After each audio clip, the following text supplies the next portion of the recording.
action let's go 저 건물을 찾으러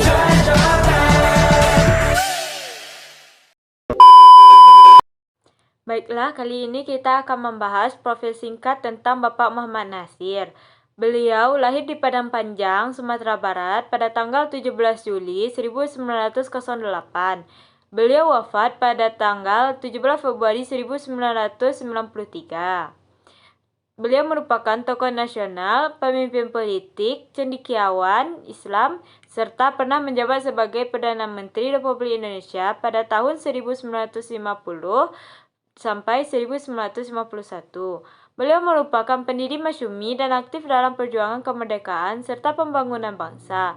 Pemikirannya tercermin dalam karya seperti Islam dan Negara serta Bangsa Indonesia dalam Pembangunan.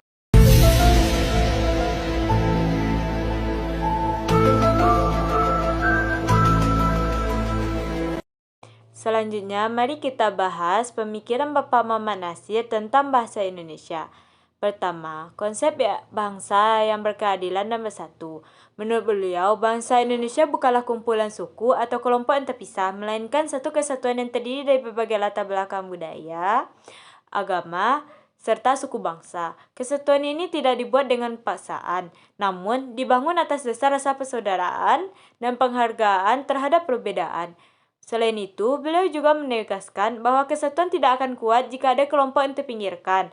Pemerataan kesejahteraan harus menjadi tujuan utama agar semua rakyat merasakan manfaat dari kemerdekaan. Yang kedua, peran negara dalam membangun bangsa. Bapak Muhammad Natsir tidak menyukai konsep yang hanya bertindak sebagai pengatur saja. Namun, negara harus aktif berperan dalam mengembangkan sektor pendidikan, ekonomi, serta infrastruktur. Beliau berpendapat bahwa kemerdekaan yang kita raih harus seimbang dengan kemampuan bangsa untuk berdiri sendiri, baik secara ekonomi maupun budaya. Tidak boleh bergantung pada bantuan luar negeri secara terus-menerus. Yang ketiga, yang terakhir, pendidikan sebagai fondasi pembangunan bangsa. Bagi Bapak Muhammad Natsir, pendidikan adalah kunci untuk meningkatkan kualitas sumber daya manusia. Beliau berharap pendidikan di Indonesia tidak hanya mengajarkan ilmu pengetahuan semata, tetapi juga nilai-nilai akhlak dan rasa cinta tanah air sehingga menghasilkan generasi yang mampu membawa bangsa Indonesia menjadi maju. Nah, selanjutnya mari kita lihat pemikiran beliau tentang umat. Yang pertama yaitu persatuan umat Islam. Bapak Muhammad Natsir berpendapat bahwa persatuan umat Islam harus berdasarkan keimanan yang kokoh kepada Allah dan Rasulullah, yang terwujud dalam amal ibadah dan pergaulan sehari-hari. Ia menekankan bahwa agama Islam bukan agama individu, melainkan agama yang mengatur hubungan antar umat dan tata hidup bermasyarakat. Yang kedua, pembangunan ekonomi umat. Ia memperjuangkan pembangunan ekonomi umat agar dapat hidup sejahtera dan terbebas dari kemiskinan. Menurut beliau, ekonomi umat harus berdasarkan prinsip-prinsip Islam yang mengedepankan keadilan dan kepedulian terhadap sesama. Yang terakhir, dakwah sebagai tanggung jawab. Bapak Muhammad Natsir melihat dakwah sebagai tanggung jawab setiap umat Islam yang mencakup semua aspek kehidupan, mulai dari pembinaan pribadi, keluarga, hingga pembangunan masyarakat dan negara. Ia menekankan pentingnya koordinasi dan kerjasama antar lembaga dan antar individu dalam menyebarkan ajaran Islam di setiap negara.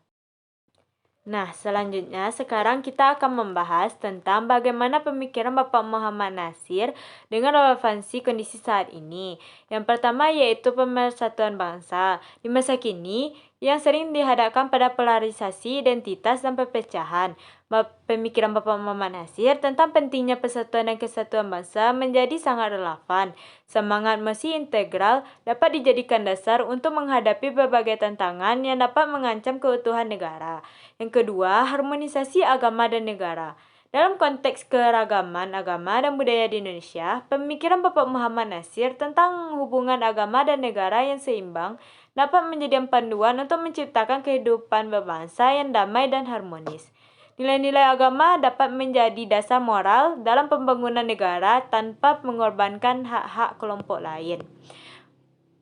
Selanjutnya, pembangunan berkelanjutan. Pemikiran Bapak Muhammad Natsir tentang pembangunan berbasis nilai lokal dan pentingnya peran masjid, pesantren, serta kampus dapat dijadikan inspirasi untuk mengembangkan model pembangunan yang lebih manusiawi dan berkelanjutan.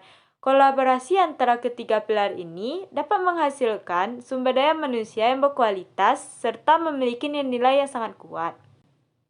Selanjutnya, persatuan umat Islam. Di tengah perbedaan pandangan dan kepentingan di antara umat Islam, pemikiran Bapak Muhammad Nasir tentang persatuan yang berdasarkan keimanan dapat menjadi dasar untuk memperkuat tali silaturahmi dan kerjasama antar umat.